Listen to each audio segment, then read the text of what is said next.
Bueno, el proceso de ejecución laboral. Lo novedoso o lo más resaltante de la nueva ley procesal de trabajo es el modelo RAR. Pero esta modificación solo se planteó para el proceso declarativo o para la parte del proceso declarativo. O sea, el legislador solo se preocupó de resolver, ¿no?, los problemas que atañen a la demora del proceso laboral a partir de resolver el trámite hasta la emisión de la sentencia. Como si el proceso terminara definitivamente simplemente con la emisión de la sentencia. Lo cual no es cierto, ¿no? Todos ustedes saben que en materia laboral, de repente la etapa más difícil para el trabajador es la etapa de ejecución, ¿no?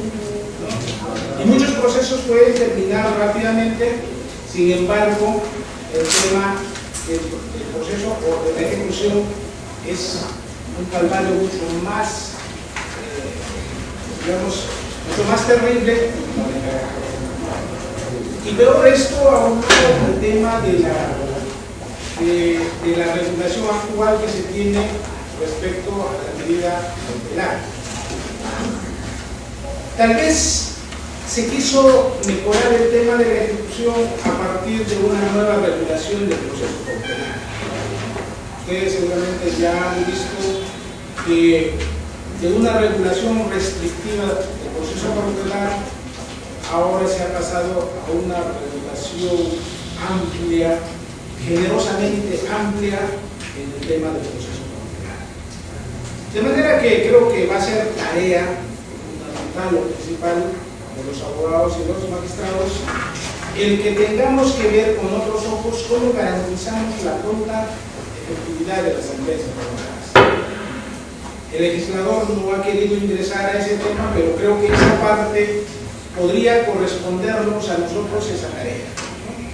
A partir de que los abogados asuman responsablemente la defensa de los trabajadores, ¿no?, de sus patrocinados, y que puedan solicitar adecuadamente, debidamente, las medidas cautelares pertinentes, pueda permitir efectivamente garantizar una pronta ejecución. Porque la medida cautelar en este caso, a más de, digamos, de garantizar el cumplimiento de la sentencia, creo que más bien va a garantizar el pronto cumplimiento de la sentencia. Y ahora tenemos una regulación de medidas cautelares, sea fuera del proceso o dentro del proceso. Y no solo las previstas en el Código Procesal Civil, sino las demás que puedan estar previstas en el ordenamiento jurídico peruano. Así que, a partir de esto, para mí, a mi juicio, a mi modo particular de ver, creo que ahí viene la tarea, de que trabajemos sostenidamente en estos temas a fin de poder, ¿no?, lograr ese propósito.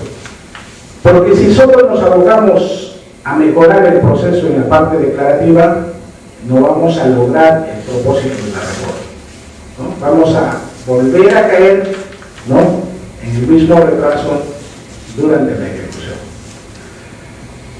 Y bueno, dicho esto, vamos a pasar a señalar que el proceso de ejecución es todo lo contrario al oral, es evidentemente escrito, ¿no?, así como el proceso cautelar.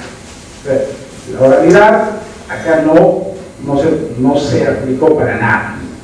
Es más, el proceso de ejecución prácticamente se ha asimilado al proceso de ejecución civil, ¿no?, en muchas, ¿no? Así que solo vamos a referir algunas cuestiones particulares o especiales que contiene la regulación de la nueva ley procesal de trabajo. El artículo 57 señala cuáles son los títulos ejecutivos. Y acá también hay una incongruencia con el tema del Código Procesal Civil, que se dice en una revisión expresa hasta hoy. Se habla de proceso de ejecución único, ahora no se lo pone en el proceso civil.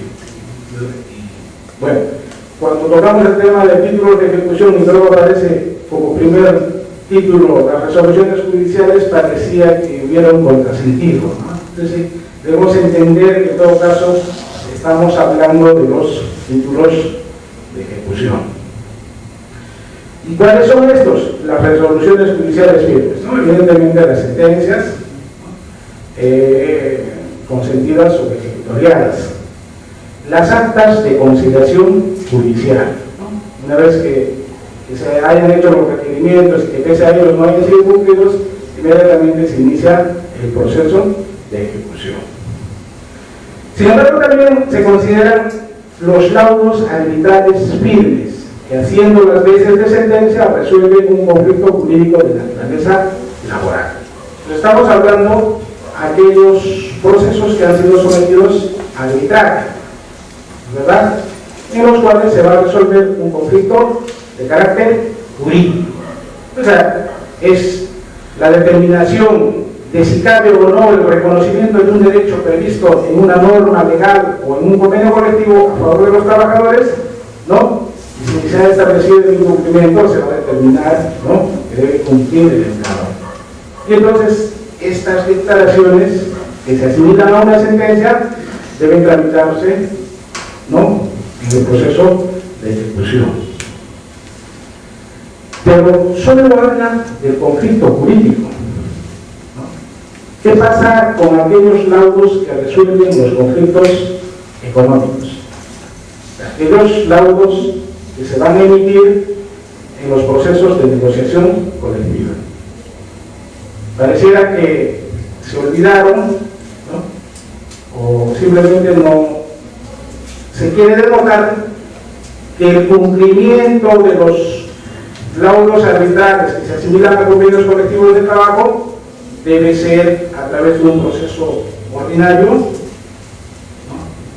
sea, y acá viene un tema que seguramente vamos a tener que abordarlo, ¿no?, con bastante estudio, ¿no?, para darle el trámite correspondiente. Porque evidentemente, ¿no?, o sea, un convenio colectivo que determine la atribución, por ejemplo, de derechos económicos, debe ir a un proceso ordinario, está establecido, ¿no?, está declarado el derecho y está otorgado el derecho. Este es un tema para el análisis. Las resoluciones de la Autoridad Administrativa de Trabajo firmes que reconocen obligaciones. En algún momento, en alguna reunión sostenida con el Ministerio de Trabajo, tocamos este tema. Si en la regulación actual de la Ley Procesal de Trabajo era posible ejecutar las resoluciones administrativas que se dictan en los procedimientos inspectivos de trabajo. Entonces, en un procedimiento inspectivo dice: múltese a la empresa por incumplir las obligaciones. Y además, ¿no es cierto?, se le requiere a que cumpla esas obligaciones. ¿Era posible ir a un proceso de ejecución con esas resoluciones, no, para que, por ejemplo, si se ha establecido que no le pagaron gratificaciones, no le otorgaron vacaciones, no cumplieron con depositar la CTS, era posible ir a un proceso de ejecución directamente y no dejarlo librado al trabajador a que inicie un proceso ordinario, ¿no?, en el cual evidentemente está demostrado el derecho y las obligaciones incumplidas? No se pudo concretizar por un tema más de falta de consensos que, ¿no?, de aplicar, evidentemente. Y tampoco el Ministerio se atrevió a interponer demandas en ese sentido a favor de los trabajadores. Entonces, no pudimos hacer una suerte, interponga la demanda y vamos a ver cómo analizamos el tema, ¿no? Entonces, acá sí ya es claro el tema. Entonces, esos asuntos ya pueden ir directamente al proceso de ejecución. Pero acá surge una duda para mí. Actualmente se nos atribuye la competencia para conocer los procesos en vía de ejecución, la ejecución de resoluciones administrativas, simplemente resoluciones administrativas. Y a partir de eso nosotros, ¿no?, en los procesos de ejecución de resolución conocemos las resoluciones, por ejemplo, emitidas por el Ministerio de Trabajo, ¿no?, resoluciones emitidas por las entidades públicas, ¿no?, respecto a sus servidores. E inclusive hemos estado conociendo las resoluciones emitidas por la ONP, ¿no?, o en temas previsionales, a través del proceso de ejecución de la resolución administrativa. De acuerdo a este inciso, estaríamos entendiendo que ya el juez especializado de trabajo, a través del proceso de ejecución, no sería competente para conocer los temas, por ejemplo, de ejecución de resoluciones de entidades públicas de los trabajadores con régimen público, ¿no? Y esto creo que sí es coherente con el tema de la regulación ya del proceso contencioso administrativo, porque tiene también dos tipos de procesos, ¿no es verdad? El proceso especial y el proceso urgente, ¿no? También variadamente, por ejemplo, nosotros en este momento encauzamos todas las demandas por las cuales se pretende la ejecución de resoluciones que está emitiendo el CEFIL, por ejemplo, ¿no?, para el pago de la asignación por 25 años de servicios, el pago de subsidios de luto y sepelio. Entonces nosotros estamos encauzando estos trámites a través del proceso contencioso en la vía urgente.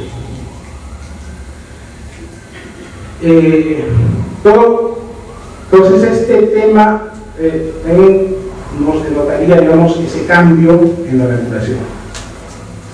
El documento privado que contenga una transacción extrajudicial y el acta de conciliación extrajudicial privada o administrativa. O sea, se está dando igual nivel a estas dos formas, ¿no es cierto?, formas de resolver conflictos alternativos, ¿no?, y se está otorgando la prevalencia a ellos, ¿no?, y para que puedan ser directamente ejecutadas. Y en el proceso laboral, por ejemplo, se está estableciendo en el artículo 20, si mal no recuerdo, que un acuerdo en vía de conciliación extrajudicial o en vía de transacción extrajudicial que se ejecute adquiere la calidad de cosa juzgada, ¿no? Fíjense, aun cuando podría en ese supuesto ocurrir una suerte de afectación a derechos irrenunciables, ¿no?, la norma dice que si estos acuerdos de conciliación o de transacción extrajudicial son ejecutados, adquieren la calidad de cosa juzgada. La liquidación para cobranza de aportes previsionales del sistema privado de pensiones. Evidentemente, estos procesos ahora van a ser de conocimiento exclusivo de los resultados de paz, como en este momento, ¿no?, con presidencia del informe que se repara.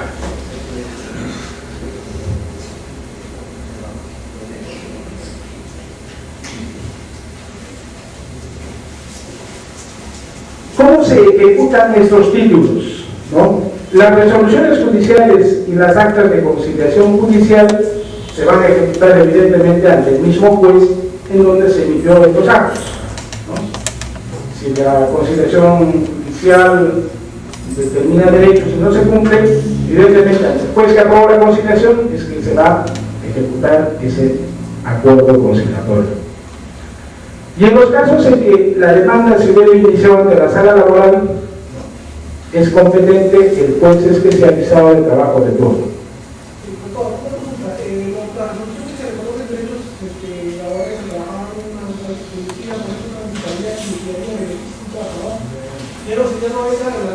Pero sí tendría que ejecutarse por habría que distinguir si se trata de un obrero o de un empleado, ¿no? Si se trata de un obrero, el régimen privado, consideramos que eso sí tendría que ser conocido a través del proceso de ejecución bajo la ley procesal de trabajo. ¿Cómo la ejecución, cómo se inicia la ejecución? O sea, en un caso, cuando es una pública, del Estado, tiene que referirse al... Vamos a tocar el tema, vamos a tocar, ¿ya? Vamos a tocar. Doctor, tengo una duda, que cuando se gana un proceso judicial, hay sentencia firme, y baja el juzgado y dice que vamos a aceptar, porque el juzgado de oficio dice, cumplas el tutorial y ordena requerir el pago. Hubo una empresa que dijo que pues que no, a raíz de que dijo que si este es un proceso de ejecución, todos los procesos de ejecución se inician a periodo de pago y no lo puede hacer de oficio, pues, porque son procesos, ya no es una etapa, porque anteriormente era una etapa del proceso, ahora es un proceso independiente y todas, por ejemplo, en los clientes nosotros que sí se necesita demanda para ejecutar, por ejemplo, una transacción. En el caso de las resoluciones judiciales no, porque cuando va a de segunda instancia, el juez de oficio se requiere. Una empresa cuestionó y dijo que si es un proceso tiene que haber una demanda, tiene que ser a pedido de pago. Ahora no. No. Evidentemente eso hay que entenderlo a partir de lo que se entiende por tutela judicial efectiva, ¿cierto? Evidentemente la tutela judicial efectiva no va a concluir simplemente con la emisión de la sentencia firme, ¿no? La tutela judicial va a ir de la mano porque el juez no deja de ser director del proceso a partir de la emisión de la sentencia, porque si no tendríamos que decir que eso es así. O sea, el juez solo es director del proceso hasta la sentencia. Eso no director del proceso. Y el proceso es un todo. ¿Puedo transitorio ahora cumple la función de proceso de en este momento, la Corte de Lima tiene 6 juzgados transitorios que han estado ejecutando las sentencias. Ha salido una resolución administrativa hace 2 meses más o menos que está ordenando que esos juzgados, una vez que se tenga la sentencia firme, devuelvan los expedientes a los juzgados de origen, ¿no? Entonces, en este momento están en proceso. Bueno, son medidas administrativas que nosotros a veces no entendemos cuál es la lógica, ¿no? En tanto un juzgado sigue existiendo, puede válidamente ejecutar. Doctor, con respecto al tema de que se niegue una entidad o demandada, podría explicarse también el artículo 4 de la Ley Orgánica del Poder Judicial, ¿verdad? Respecto a qué, doctor. A la pregunta que hizo el doctor, que dice de que una empresa o una entidad se negó a cumplir el mandato de ejecución porque no había la demanda, pero después, como director del proceso, o como por mandato de la ley misma de la Vigilancia en este caso, o por el artículo 4 de la ley, doctor, que toda entidad tiene que acatar las órdenes del Poder Judicial por responsabilidad civil o penal. Claro, evidentemente, claro, eso se relaciona a otro supuesto, ¿no? De que no pueden hacer interpretaciones respecto del contenido de la decisión o del requerimiento.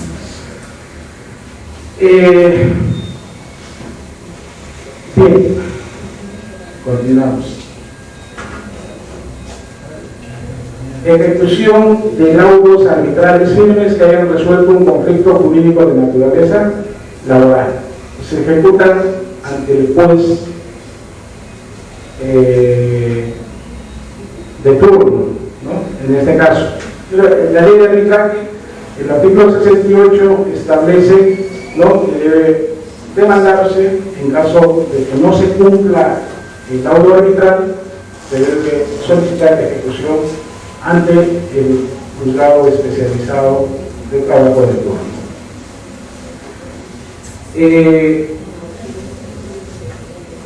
El artículo 60 de la ley procesal regula el supuesto de la suspensión excepcional. Ahí el subtítulo está mal. De la suspensión excepcional de la ejecución, ¿no? Es una figura nueva, ¿no?, o en todo caso resulta compatible con la figura que está regulada para el recurso de casación, ¿no? La norma, seguro que cuando revisaron el tema de recursos, señala de que el recurso de casación no impide la ejecución, ¿no?, de lo que está resuelto por segunda instancia, pero cabe la posibilidad, ¿no?, de suspender esa ejecución siempre que se ofrezca, ¿no?, una carta fianza como garantía, ¿no?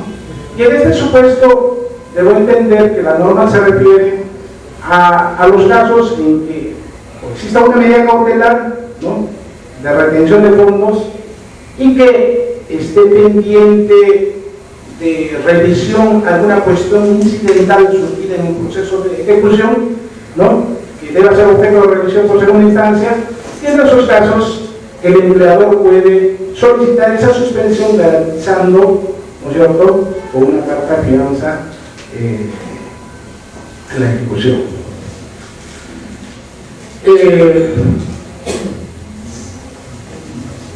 Legitimación. En este caso ya hablamos del tema de la ejecución de los títulos ejecutivos distintos a la resolución judicial y a la conciliación judicial, ¿no? Evidentemente tiene legitimación quien en el título ejecutivo tiene reconocido un derecho a su favor. Esta es una regla ya del Código Procesal Civil. ¿Y contra quién? Contra aquel que en el mismo título tiene la calidad de obligado. O sea, no se puede ejecutar ¿no?, el título contra persona distinta a aquel que aparece como obligado. Inclusive se puede ejecutar contra el constituyente de la garantía del bien afectado en calidad de disconsorte necesario. Y en el caso de los terceros, ¿no?, resulta posible que se pueda afectar derechos de terceros, y en este caso se debe notificar a este con el mandato de ejecución. Su intervención se regulará por el artículo 101 del Código Procesal Civil. Si se desconoce su domicilio, se le notificará por el diario oficial peruano. Y acá sí me trae un tema ahí, la colación, el tema de los supuestos de aplicación del carácter persecutorio, ¿no? O sea, ¿en qué momento? Es un tema que hasta hoy es materia de controversias, ¿no? La regla sería que la demanda se interponga ya de plano, inclusive contra aquel que adquirió el bien, ¿no es cierto?, que era de propiedad de la empresa, de manera que la sentencia, ¿no?, imponga esa obligación, inclusive la posibilidad de afectar ese bien, ¿no? De manera que con eso no se afectaría, ¿no es cierto?, la intranquilidad de la cosa acusada, el tema del derecho de defensa que tendría el tercero. Pero ¿qué pasaba si el proceso había culminado y que cuando se pretendía la ejecución recién el demandante se enteraba que el bien había sido transferido a un tercero? Y bueno, creo que estimo dentro de este supuesto de encajar la posibilidad de realizar la afectación de bienes terceros, comprender al tercero a partir del cumplimiento de las premisas establecidas en el decreto legislativo 856, ¿no?, que dice que previamente debe requerirse al obligado principal a que, ¿no?, ponga a disposición un bien susceptible, ¿no?, un bien libre susceptible de ser afectado, y bajo el procedimiento de aplicarse el derecho persecutorio contra, ¿no?, el nuevo propietario que aparece según registros. Y esta resolución se tiene que notificar tanto al obligado como al tercero. Esto para garantizar, ¿no es cierto?, el ejercicio de su derecho, ¿no?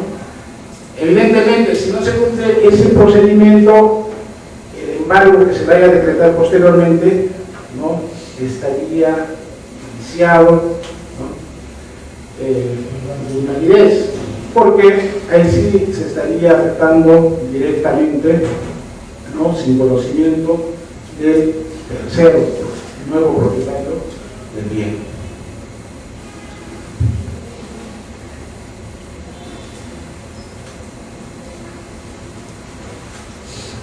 A la demanda se debe acompañar el título ejecutivo, los requisitos y anexos previstos en el artículo 424 y 425 y otros requisitos previstos en normas especiales. Y esto nos muestra lo que el doctor comentaba. Hablamos de la ejecución de títulos distintos a los que provienen de un proceso judicial.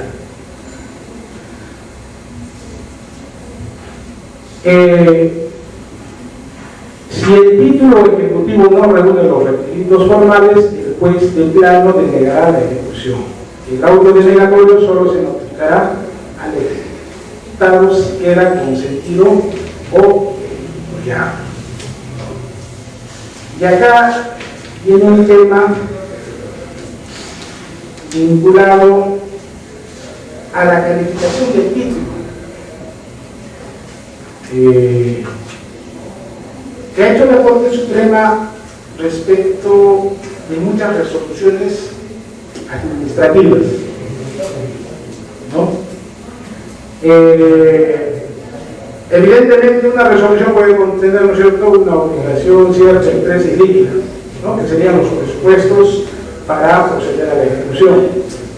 Sin embargo, al tratarse de actos que provienen de la administración, ha señalado la Corte Suprema que debe cuidarse el tema de la legalidad de estos actos, ¿no? O sea, la verosimilitud de estos actos administrativos. Y vamos a ejemplificar algunas situaciones. En el caso de las municipalidades, por ejemplo, ¿no?, el reconocimiento de derechos que infringiría el artículo 44 del decreto legislativo 276. El decreto legislativo 276 establece el sistema único de remuneraciones y establece taxativamente cuáles son los beneficios y las asignaciones o bonificaciones que se pueden otorgar, y todos estos forman parte de ese sistema único de remuneraciones. Y no se podría, por parte de ninguna autoridad, ya sea en forma directa o a través de un proceso de negociación colectiva, reconocer derechos distintos a los establecidos, ni reconocer los mismos derechos con montos superiores, ¿no? ¿Por qué? Porque esos actos serían nulos, ¿no?, conforme a este artículo 44. Y eso va de la mano con la permisión que se establece para los procesos de negociación colectiva, ¿no?, en el caso de las entidades públicas. El Perú adopta para el caso de los trabajadores del régimen laboral público el modelo vertical de la negociación colectiva, ¿no?, a diferencia del modelo horizontal que se aplica para los trabajadores del régimen laboral privado. En el caso de la administración pública, ¿no?, se adopta el modelo vertical. Eso supone el establecimiento de límites expresos establecidos en la ley.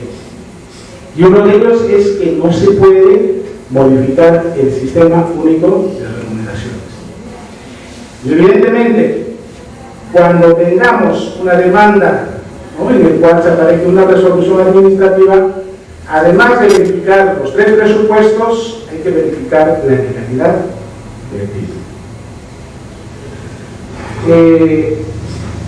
Y otros requisitos previstos en normas especiales, ¿no? En determinados casos se exigen algunos requisitos adicionales que deben ser cumplidos.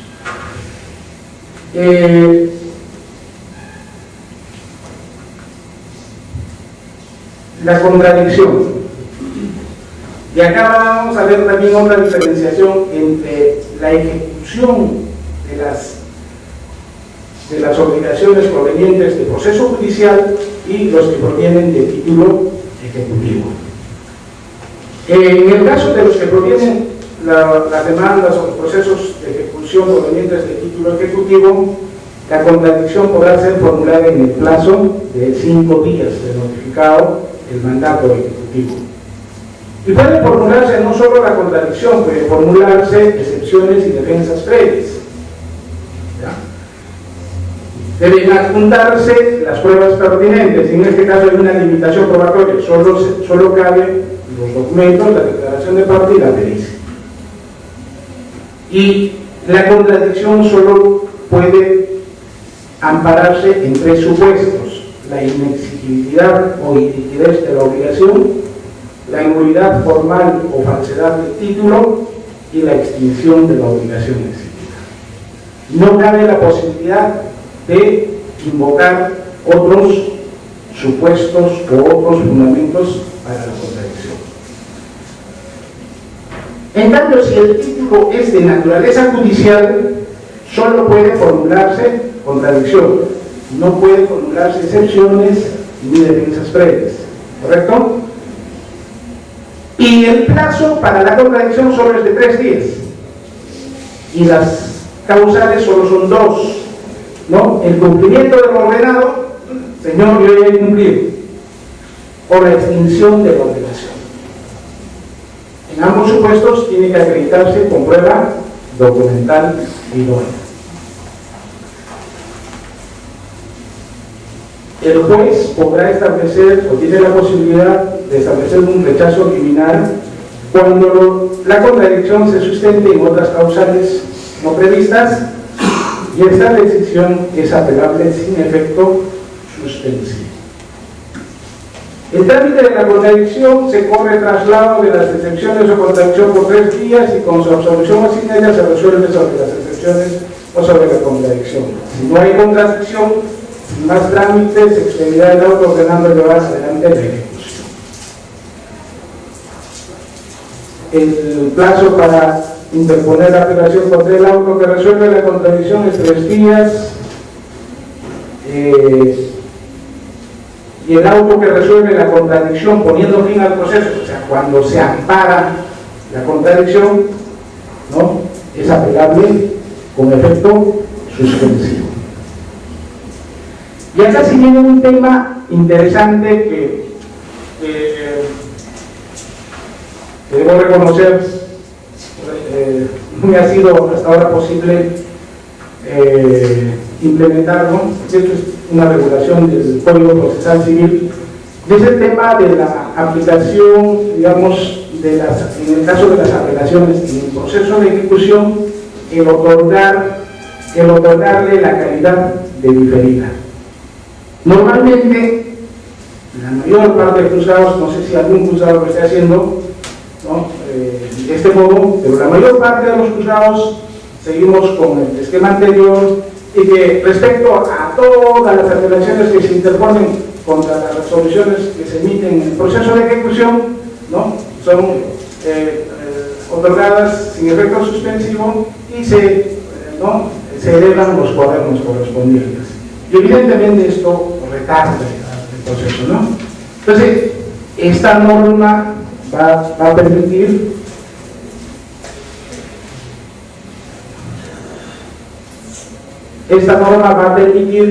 que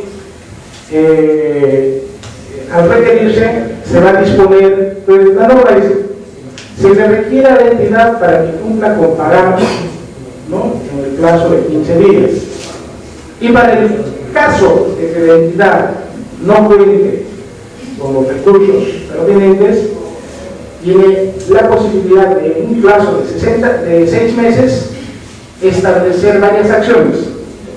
Puede reformular su presupuesto o puede realizar una programación de ese pago para los siguientes ejercicios, ¿no?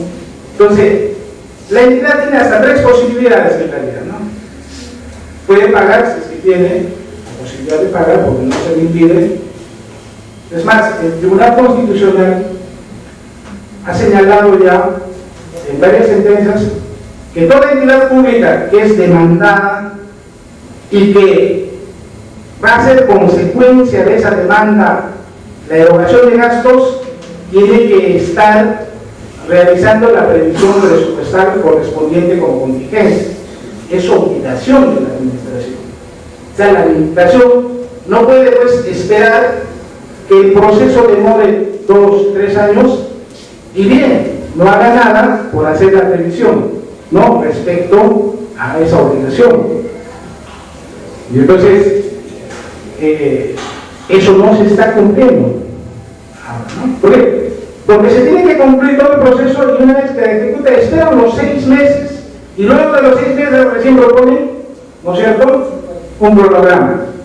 Un cronograma para pagar en 3 años y no corre, ¿no? Entonces, ese es un tema que de verdad ha sido uno de los más complicados, que inclusive ha merecido para nosotros una serie de quejas ante el órgano de control, porque supuestamente hemos procedido a las ejecuciones forzadas, ¿no? Y bueno, o sea, quienes tenemos que cumplir con nuestro deber debemos hacerlo, aun cuando tengamos que someternos, digamos, a esos inconvenientes. Pero dar un cuadro más o menos cómo serán las ejecuciones de las obligaciones de la persona técnica en el caso de entidades públicas, empresas públicas y empresas privadas.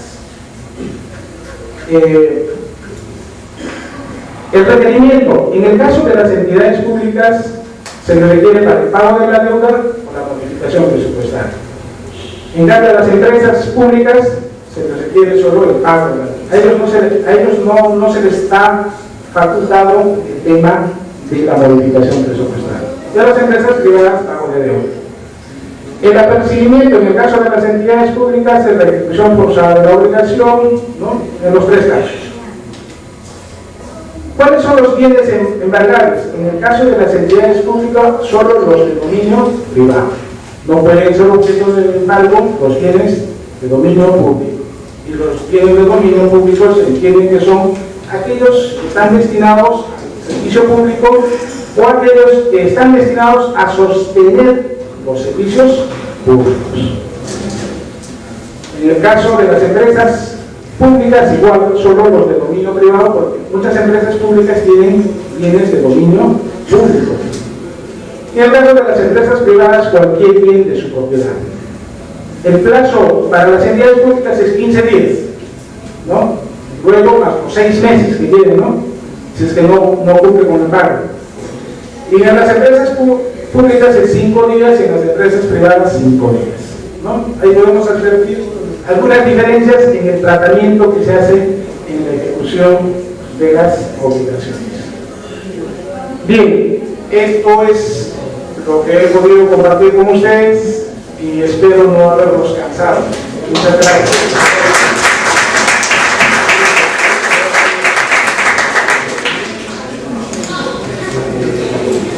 Un ratito, por favor, señores, un minutito.